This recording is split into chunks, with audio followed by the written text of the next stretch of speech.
ンチキ効果もいい加減にしろ。今の遊戯王にはインチキ効果しかないだろ。いやいや、売り言葉に買い言葉で返しちゃったけど、突然どうした？クロウの名台詞、いや、名台詞から始まるなんて。マリサが言うようにさ、遊戯王ってなんだかんだインチキ効果ばっかりじゃない。だな。昔の遊戯王を知ってる人だと、特にとんでもない効果ばっかりに感じるだろう。と思い立って、視聴者のみんなに聞いてみたのよ。あなたの思う、インチキ効果もいい加減にしろ。ってカードを教えてって。ほほう、なんだか面白そうな話題じゃないか。結構みんな答えてくれてさ。マリサも目を通してみてよ。どれどれ。なるほどな。あのカードにはやっぱりそう思うよな。よし、目を通してくれたわね。目を通してくれたからには、コメントの多かったテーマやカードを解説してくれるに決まってるわよね。ということで今回は視聴者アンケート会、みんなの選んだインチキ効果もいい加減にしろ、なカードを紹介します。マリサが、とんでもないキラーパスをもらってしまったが、華麗にトラップして足元に収めてしまうのが私なんだよな。それでこそプロよ。なんのプロだよ。で、まあ目を通したところ、複数意見が来てたカードの中で、まずビビッと来たのは楽園融合だな。楽園融合。名前の通り融合するカードなんでしょうね。だな。それも数ある融合の中でも最上級のデッキ融合が可能なカードだ。デッキ融合。その名の通りデッキ内のカードで融合するのよね。若手札に素材を用意する必要のある通常の融合や、墓地に用意する必要のある墓地融合と違って、素材を事前に用意する必要がない。故に、デッキ融合とはそれだけで強い。でも何かしら条件やら制約があるんでしょう？似たようなデッキ融合のレッドアイズフュージョンだと、発動したターンに召喚も特殊召喚もできなくなってしまうし、シャドウルフュージョンは相手の場にエクストラデッキから特殊召喚されたモンスターがいないと、デッキ融合ができない条件がある。つまり後手用のカードだ。ふむふむ。で、この楽園融合は発動するターンは融合モンスターしかエクストラデッキから特殊召喚できないぜ。シャドウルフュージョンみたいに、実質後手でしかデッキ融合できないとかはそんなものないぜ。条件も制約も軽くない？軽い。デッキ融合の中ではかなり軽い部類だ。一応アルバスの楽園を素材にするモンスターしか融合召喚できないという、融合先の指定はあるけれども、それを加味しても軽いぜ。そうよね。そのターン中普通のモンスターは召喚も特殊召喚もできるし、先行で使って強い盤面を作れるのはめちゃくちゃ強いでしょ。さらにはここから融合できるモンスターも化け物揃いで、融合モンスターでありながら墓地融合、除外融合ができる、深淵竜ルベリオンと楽園竜アルビオンから連鎖的に融合して、最終的に強力な妨害となる被験竜ミラジェイドなどを融合召喚するぜ。楽園融合1枚でそこまでできちゃうのか。また、楽園融合が強いという内容とは少し離れてしまうかもしれないが、例えばルベリオンはアルバスと闇属性、アルビオンはアルバスと光属性、というように、アルバスの楽園を素材にしている融合モンスターは軒並みそれ以外の指定が緩い。この素材の緩さが強みの一つなんだ。素材の緩さが？言い換えると、アルバスと一緒に好きなモンスターを墓地に落としながら、ついでに融合召喚ができるってことだぜ。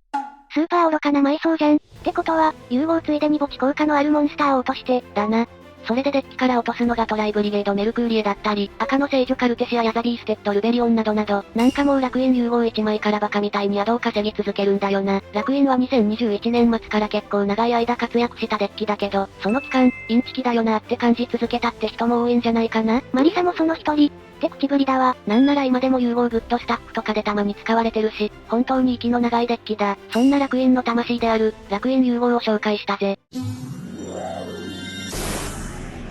デッキ融合の話題といえば、当然こいつも名前が挙がっていたぜ。最近禁止から満を持して戻ってきたのも記憶に新しいな。禁止からで戻り？どのカードのことだろ？そうや、超魔導勇騎士ドラグーンオブレッドアイズのことだぜ。出た。最強モンスター、そういや禁止から戻ってきてたわね。と言っても、あまり使われてるのを見たことないけど、OCG だと特に出しづらいからな。いくら性能が高くても、ってところはある。でも性能は間違いなく化け物よね。効果破壊耐性もあるし対象にも取れないし、自分メインに相手モンスターを破壊しつつ、攻撃力分のダメージも与えるし、しかもこの除去効果は融合素材に使ったバニラの数だけ発動できるし、手札1枚と引き換えに相手の発動した効果を無効にしつつ、攻撃力を1000上げるし、しかもステータスも大きいでしょ？だな。あとは細かい話だが別に融合召喚じゃなくても出せるぜ。今は禁止されてるデビルフランケンだとか、あとはヤブヘビなんかで踏み倒しできるってことか。なんというか、すべてができるわね。すべてお持ちしカードだわ。そして見た目もイケメンだ。さすがブラックマジシャンとレッドアイズブラックドラゴンの融合だぜ。初代主人公とその親友のエースモンスター同士が融合。あまりにもかっちょいいわよね。効果満点、ステータス満点、イラスト満点。こんなカードなら強くても多少納得できるだろ。でも色々ひっくるめてインチキ。って言いたくなるのもわかるな。しかもこれの横に儀式魔人リリーサーを素材にした、クラウソラスのネクロスまで置かれてたりしたわけだからな。特殊召喚もできないのにどうやってドラグーンを突破すればいいんだ？いや、無理でしょ。特殊召喚ができないってことは怪獣も無理でしょ？終わりね、終わり。通常召喚だけじゃ無理。このカードが登場した後に環境がこれ一色になるのも頷けるぜ。でも禁止解除されたのに別に暴れてないわよね。OCG だと出しづらいって言うけど、当時とは何が変わったの？前提として、ドラグーンがあれだけ猛威を振るった最大の理由は、プレデタープランツベルテアナコンダが使えたからだ。適当なモンスター2体がドラグーンになるんだからそりゃ強いぜ。あれ、アナコンダって今は OCG だと禁止のはず。そう、ドラグーンが禁止されてる間にアナコンダも使えなくなってしまった。だからドラグーンが今の OCG だとあまり使われていないのは、出そうとするなら、大真面目にレッドアイズフュージョンを使うくらいしかないからだな。そのターン中に他のモンスターを展開できないって制約があるカードだったわね。それを素引きしなきゃいけないと考えると、確かに重いか。しかもデッキ内にブラマジとレッドアイズが眠ってないといけないし、出せたとしても場にはドラグーン短期だろ？いくら対象耐性も破壊耐性もあるとはいえ、今なら突破できる範疇だぜ。どこまで行っても1妨害しかできないカードだもんね。使うならトラップを多用する構築だけど、ブラマジもレッドアイズも引きたくないし、これだけ全てを持ってるカードですら、時代遅れなの？なんとマスターデュエルだとアナコンダが現役だ。適当なモンスター2体がドラグーンになれるぜ。そりゃ全盛期ほどではないが、今でも出てさえしまえば結構強いぞ。そうなんだ。インチキするならマスターデュエルでだね。なお、適当なモンスターが2枚あればもっと強い展開ができる、というのは秘密だ。現代にはドラグーンよりずっとインチキな存在がいるってことか。今回、みんなから集まった意見には名前が挙がってなかったけどな。カードじゃなくて、デッキ自体がインチキっていう意見もあるな。インチキなデッキ？何それ？遊戯王史上最強デッキとも名高い全盛期の石月アラメンツだぜ。あれか。墓地を肥やす効果を持ちながら、墓地効果で墓地融合する下級ティアラメンツ、サーチかティアラメンツカードを選んでの墓地送りをした上で、展開補助もしつつ大量墓地肥やしするティアラメンツキトカロス、そして墓地に落ちたらさらに大量に墓地を肥やす石図たち、一度引き金を引いたら連鎖的に墓地が増えて、場のモンスターも増えていく。墓地は第2の手札って明言もあるのに、そんなに気軽に墓地送りしまくっていいわけ？上から下まで何書いてるのかわかんないインチキ効果の揃ったデッキだわ。しかも連鎖のトリガーを引くのもめちゃくちゃ簡単だったしな。具体的にどんなことから連鎖がスタートするんだっけ？ティアラメンツレイのハートで下級ティアラを落としてキトカロスを出したり、ティアラメンツメイルーの通常召喚や、ティアラメンツシェイレーンの特殊召喚から大連鎖が始まったり、相手ターンでも、手札誘発のティアラメンツハウフニスト、ティアラメンツクシャトリラの2枚から連鎖が始まったり、自分のターンだけじゃ飽き足らず、相手ターンにまでやるのは無法でしょ。最悪だったのがバーミリオンデクレアラーで、相手のモンスター効果を無効にした上で、墓地肥やしできる小衛兵アギドか、小先兵ケルベクを手札から捨てて、そこから大連鎖、とかな、無法どころの騒ぎではないぜ。これをインチキと呼ばずなんと呼ぶ？先手で普通に特殊召喚から、大連鎖をしてくるだけでもとんでもないのに、後手も手札誘発で墓地を増やして超展開してくる。先行も後攻も関係なし、完全無欠のデッキだわ。フィールド魔法の異世界ペルレイノが、ティアラメンツモンスターをサーチしながら除去効果も持ってたりもしてな。安定性も制圧力も高いし、もう、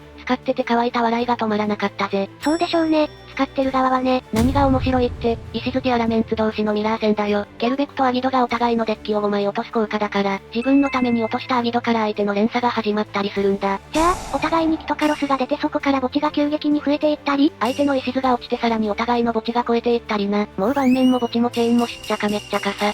カオスだぜ。超複雑になりそうね。ミラー戦はすごく頭を使いそうだわ。しかもお互いに墓地メタである剣神官ムドラや、宿心臓ケルドーを採用してるから、妨害合戦にもなったりしてさ、墓地肥やし自体に運も絡むし、あれは別ゲーやってるみたいだったな。マリサが遠い目をしている。特定のカードだけじゃなくて、デッキ全体が未来の遊戯王をしていたぜ。石月アラメンツに並ぶ強さのデッキは、向こう5年は現れないだろうな。いつか石月アラメンツが時代遅れになる日も来るのかしらね。今から恐ろしい。でも、少し楽しみでもあるわ。ちなみにマスターデュエルだと石図はダメだけどキトカロスが使えるから、最強時代ほどの理不尽さはないといえ、ティアラメンツ自体は現役だぜ。マスターデュエルにもどんどん新しいテーマが来ているのにそれでも強い、息の長いデッキだ。めちゃくちゃリペアが必要になっても現役で使えるってことは、それはもはやティアラメンツ自体が、ひいてはキトカロスってカードが、やっぱりウルトラスーパーインチキってことの証明なんだよな。ティアラメンツとも関連の深いテーマ、クシャトリラの、特にクシャトリラフェンリルも結構な数の意見があったぜ。最近の汎用パワーカードといえばこれ、ってイメージのあるカードね。何がおかしいって、まずあまりに簡単すぎる特殊召喚。つってもこれはクシャトリラの3体の最上級に共通してることなんだが、自分の場にモンスターがいない、というだけで特殊召喚できるのがな。先行でも後攻でも、とりあえず最初のターンでなら特殊召喚可能。改めて簡単すぎるわね。それでいて、デッキからクシャトリラをサーチできてしまうぜ。デッキとしてのクシャトリラなら、クシャトリラライズハートだったり、スケアクロウクシャトリラなどをサーチして展開を伸ばすのが鉄板だが、こともあろうにティアラメンツの初動にもなるティアラメンツクシャトリラや、なんなら同盟もサーチできるから手に負えないんだよな。他テーマの初動をサーチもできるし、同盟をサーチして後続の確保もできるし、簡単に場に出る攻撃力2400ってだけで結構強いのに、盛りすぎだわ。それだけじゃ飽き足らず、攻撃時か相手がモンスター効果を使った時に、相手の表側表示のカードを除外する、なんていう除去効果まで持ってるぜ。本当に、なんで除去まで持ってるのかしらね。100歩、いや1万歩くらい譲って除去効果を持ってるのはいいとしてもよ。相手の効果発動にも反応するから妨害にもなるのはおかしいでしょ。デメリットや制約はどこだよ。このせいで先行ではとりあえずポンを期して妨害にして、後攻では攻撃と除去効果で相手モンスターを2枚剥がすという、どのデッキに入れても強いスーパー汎用カードとなってしまったんだぜ。インチキ極まりないわ。似たように後攻で攻撃と除去で2枚除去ができるカードとして、ダイナレスラーパンクラトクスがあるわけだけれども、相手の場にモンスターがいないと特殊召喚できないし、もちろんテーマカードのサーチ効果なんか持ってるわけがないぜ。もちろんパンクラは攻撃力がより大きかったり、除去効果がフリチェだったり、こっちにも強みはあるけれど、それでも強さには運命の差があるわよね。なんか、弱点がない完全無欠のカードに思えてくるわ。マジで重箱の隅をつつくような話ではあるが、肝心のクシャトリラ自体では相対的にそんなに強くない印象はあるな。どういうこと？自分のテーマで使うとそんなに強くないの？いや、強いんだが、このカードってクシャトリラの初動としては強くないんだぜ。そりゃもちろん展開中に必ず経由するし、最終盤面にも置かれがちだけど、どうも、素引きしても嬉しかった記憶があんまりないんだよな。他のデッキに出張してる時は初手で引いてると嬉しかったんだけどさ。珍しいことだと思うんだけどあんまりに汎用性がありすぎるから、他のデッキでまくり札とか先行盤面に添えるって使い方の方が、強いカードだって感じちゃうのかしら？ってことなのかもな。結局バケモンパワーカードなのには違いないぜ。とにかくデメリットなしに色々できすぎる。カオスエンペラードラゴン終焉の死者も意見が多かった。世代なのかな？世代が関係あるの？いや、そりゃカオスエンペラーが強かったのって3期の頃だからさ。ああ、昔のカードなのね。ごめんだけど、使われたことないかも。現在1個目、許してよ。で、どんなカードなの？超強いんでしょ？墓地の光と闇を1体ずつ除外することでのみ特殊召喚できて、効果を使うターンは発動前も発動後も他の効果を使えなくなるけど、1000ライフ払うことでお互いの場と手札のカードを全て墓地に送り、その後、相手の墓地に送ったカードの枚数 ×300 のバーンダメージを与えるぜ。これが強かったの？そりゃ気軽に出せて、手札まで含めた全除去をぶっ放して、その上でダメージだから効果は強いと思うんだけど、制約が重すぎるわ。特殊召喚条件にのみって書かれてるから、蘇生や期間もできないしさ。ってのがエラッタ後の効果だ。エラッタされてんのかい？イランどんでん返しだわ。じゃあ、弱体化される前はどんなカードだったのよ。シンプルに、レイムの言ってた弱点がそのまんま存在しなかったんだ。じゃあ蘇生なり期間もできたし、全除去前後の効果使用もできたんだ。それは強いわね。気軽にぶっ放せる全除去だもん。と言っても、レイムからするとまあ強いけど、インチキってほどじゃ、くらいのカードに感じると思う。まあ、ぶっちゃけると悪いけどその通りだわ。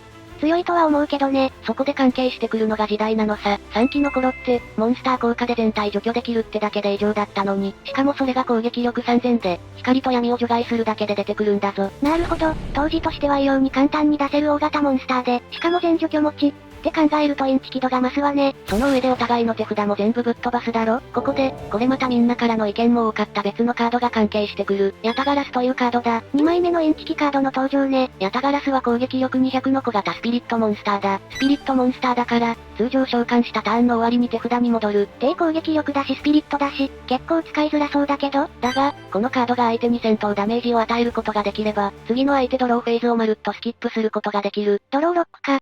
あれ、ちょっと待って、カオスエンペラードラゴンの効果の後って、盤面はもちろん手札も空っぽだから、その状態でヤタガラスの攻撃が通っちゃったら、相手は手札が空のまま、ずっとヤタガラスの攻撃を受け続けることになる。当時は墓地効果のあるカードもほとんどなかったから、ほぼほぼ打開もできない。ゲームエンドだな。いや、でも自分の手札も吹っ飛ぶから、ヤタガラスを出せるわけが、全体除去にクリッターなり黒木森のウィッチを巻き込めばいい。場と手札が空になった後にサーチが発動して、ヤタガラスをサーチできるぜ。今はどちらもサーチしたカードの効果の発動ができなくなるけれど、当時は普通に効果が使えたからな。あとはヤタガラスを召喚して殴るだけだ。そんなの許されていいわけ？許されていいわけがない。何人のデュエリストを泣かせてきたと思ってるんだ。私に言われても、このヤタロックと呼ばれるコンボが暴れまくったのももちろんだけど、そもそも、当時のカオスエンペラードラゴン自体がハイスペックすぎるくらいのカードだから、カオスというデッキで環境を荒廃させるくらい活躍してしまった。3期当時に遊戯王をやってた人だと、印象的なインチキカードなのは間違いないぜ。お次、これもかなり意見が多かった。ナンバーズ86ヒロイックチャンピオンロンゴミアントだ。攻守1500のエクシーズ。小粒ね。小粒？舐めちゃいけないぜ。このカードはレベル4戦士族を5体まで素材にエクシーズ召喚できるんだ。そして素材の枚数によってどんどん強くなっていくんだぜ。素材が1枚なら戦闘破壊耐性、2枚で攻守が1500ずつ上がる。戦闘耐性持ちの攻守3000になったわね。3枚だと他のカードの効果を受けない、いわゆる完全耐性を持つ。おお、さらに硬くなったわ。まあ怪獣とかで除去はできるけど。で、素材が4枚あると相手はモンスターを召喚、特殊召喚できなくなるぜ。召喚も特殊召喚もできない？で、5枚あると自分メインに相手の場のカードを全部破壊できるぜ。5枚で全除去。いやいや、まあそれも強いと思うんだけど、そんなことより4枚素材がある時の効果がぶち壊れすぎでしょ。戦闘耐性、完全耐性、攻守3000で相手はモンスターの召喚ができなくなる？なんとびっくり、4枚あると怪獣や溶岩魔人ラバゴーレムなどの召喚条件による除去すら効かなくなる強度級の制圧力になるぜ。どうやってこのカードを突破すりゃいいのよ？もうダメだ。おしまいだ。一応、この効果にはタイムリミットがあって、相手のエンドフェーズに素材を1枚ずつ取り除く必要があるんだ。だから3枚以下になるまで耐えられたら、突破の目が生まれるぜ。いや無理でしょ。相手が5枚素材で召喚してたら、自分のターンだけで数えて最低でも2ターン耐えなきゃダメなんでしょ？その間相手は好きなだけ展開してワンキルしようとしてくるじゃないの。無理よ、できるわけがない。とまあ、素材5枚のロンゴミアントは、間違いなく遊戯王史上有数の絶望を与えるカードだ。インチキすぎるわ。これまでの中でも一番インチキに感じる。このカードの理不尽さを一番味わったのは、多分、マスターデュエルのリリースをきっかけに久しぶりに遊戯王に復帰したそうだと思う。それこそ3期から6期くらいのそんなに展開できなかった時期に遊んでいて、その頃のイメージのまま復帰して、ロンゴミアントにびっくり、って流れかな？だな。なんじゃこれ。ってなるはずだ。先行でこんなのが出てきて、当時では考えられないテキスト用にビビり、自分のターンでモンスターを召喚しようとしたらなぜかセットしかできず、そんなの、インチキだ、バグかって感じるに違いない。当たり前よ。実際インチキだもん。本来、5枚どころか4枚素材でも召喚するのは大変だけど、当時人気だったファントムナイツではそこそこ安定して先行1ターン目に出せたし、結構頻繁に使われたから印象に残りやすいと思う。だから、本当は対策したいカードなんだけど、OCG と違ってサイドデッキで対策ができないからな。マスターデュエルだとそうよね。メイン一本勝負だと致し方ないことだけどね。ナンバーズエヴァイユなどの相性のいいカードも登場してしまって、いよいよ実質的なワンキルカードとして機能していたし、今は OCG でもマスターデュエルでも禁止だが、それも当然と感じるカードだぜ。ああ、これも多いな。赤気流。あら、これはかなり最近目のカードじゃない？ 12 期のカードだから、ここまで紹介した中だと抜群に新しいな。最近のカードなんてインチキ揃いでしょ。なんでそんなに意見が多かったのかしら？効果を見りゃわかるだろう。本体はレベル12なのに攻守0と貧弱ボディだ。特殊召喚時に自身のサポートカードをサーチできる。のは別にいいとして、フリーチェーンで場の他のレベル7以上のシンクロを対象にとって、それと同レベルのドラゴン族のシンクロと入れ替わることができるんだ。素材指定が面倒でも、赤気流を使えば何でも踏み倒せる。特に高レベルのドラゴン族シンクロはそれぞれのテーマの切り札となるように、かなり厳しい素材が指定されていて、その代わりに強力なものが多いんだけど、なのに、赤気流はそういう条件を全部すっ飛ばして出せてしまう。一番わかりやすい例がエンマ竜王レッドデーモンから見ていた。名前からしても、本来はレッドデーモンのカードなのよね。チューナー2体と非チューナーのドラゴン族闇属性シンクロという、本来、レッドデーモン以外では用意しづらい素材を指定しているぜ。普通のデッキだとなかなか難しいわね。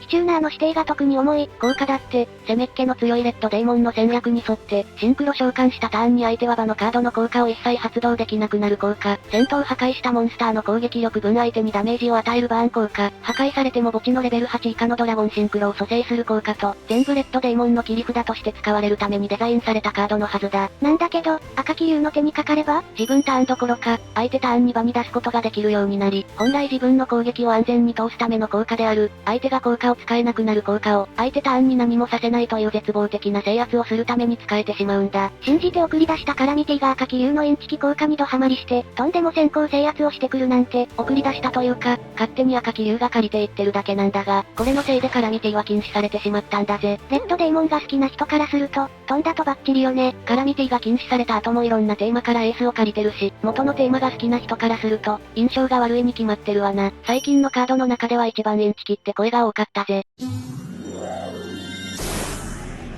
最後にこれは紹介しないといけないだろう。この話題になると必ずあるコメント。お前が言うな。お前って、クロウのこと？そうそう、クロウの使うブラックフェザーも大概インチキじゃないか。って話だ。ブラックフェザーか。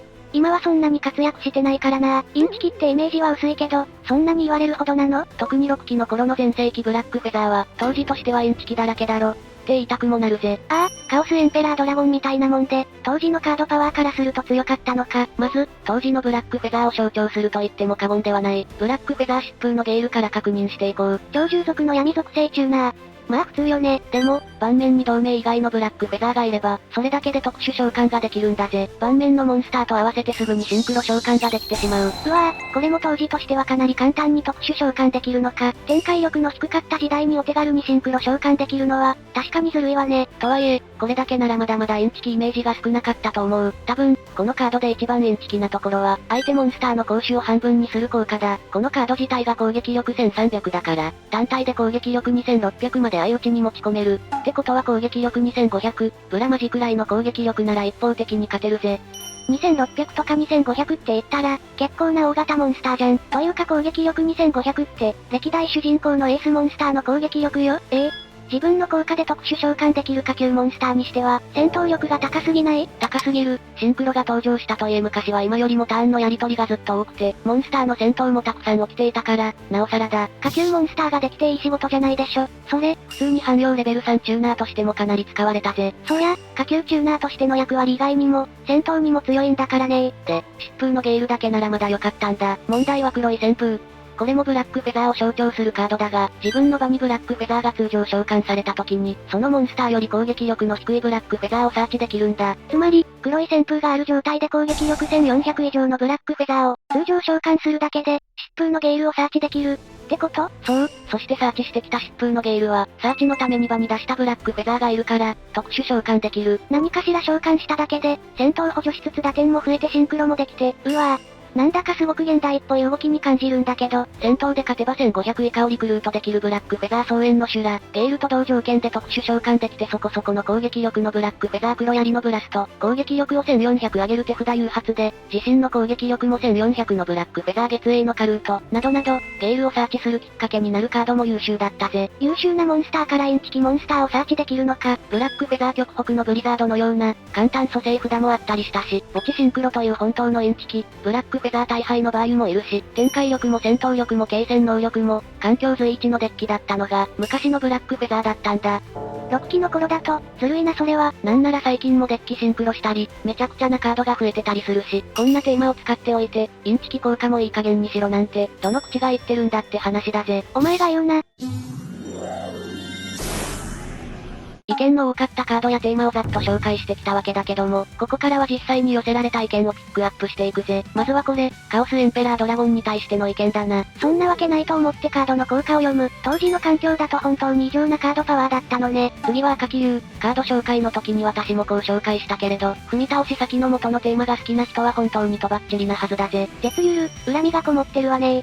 そのうち赤木流被害者の会が発足されそうだわ。今回詳しく紹介しなかった中だと、不安ダリーズにこんな意見が来ていたぜ。初心者の頃に、大変そうだわ。最近始めた初心者だと、遊戯王は特殊召喚を連発して盤面を作るゲームだって、ルールや対戦の流れを学んでいくはずだから、その常識から外れた不安ダリーズにはかなり面食らうだろうな。通常召喚を連打する上に、妨害も特殊召喚したモンスターに強い内容だからな。昔の壊れカード、例えば遺言状薬獣の選択にも、当然インチキだっていう意見が届いていたし、原作効果の点からの考察や、多数のアニオリカードにも投票があったぜ。昔に登場した今も禁止されてるカードって、いやこれはダメでしょ。って言いたくなるカード多いもんね。黎明期はカードパワーの設定も手探りだったろうから、仕方ないよな。そしてアニオリカードや、原作効果と OCG 効果が全然違うカードについては、これはそのままじゃ OCG 化できませんわ。っってものも多い。どう OCG 化するか決めあぐねたまま結局カードになってないものも多そうだわ。とまあ、詳しく紹介した以外にもたくさんの意見が届いていたぜ。どれもインチキって言われるだけの理由があって面白かったわ。個人的にはあのカードやあのギミックもインチキだろうと思うが、そりゃそうだよな。遊戯王には10万枚を超えるカードがあるんだから、ずるくないかっ